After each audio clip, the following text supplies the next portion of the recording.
Welcome to Chillin' 101. We hope this video helps. In this video, I will explain how to use QuickBooks Bookkeeping, updated. Open your QuickBooks company file now and verify legal name, address, and tax ID, then create or tidy your chart of accounts to reflect income, expenses, assets, and liabilities. Next, link bank and credit card accounts to import transactions, enable automatic categorization rules, and check that opening balances match your statement history to avoid reconciliation issues later.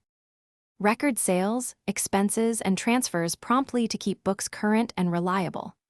Use recurring transactions for regular invoices or bills, add customer or vendor details, and attach digital receipts for audit trails.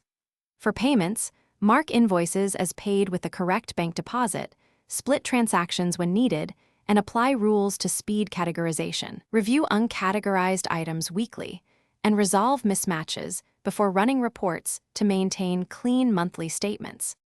If you're finding this helpful, please subscribe and like to support the channel and get more bookkeeping tips.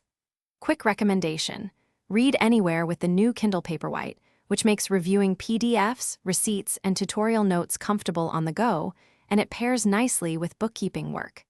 Check the description for the link and other deals, grab one if it helps your workflow, and now let's get back to the video.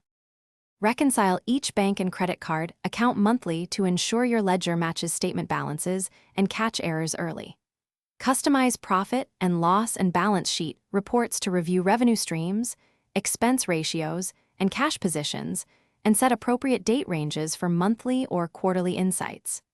Use tags or classes for department-level reporting, export reports for stakeholder review, and schedule monthly check-ins to adjust budgets and tax estimates based on real performance trends.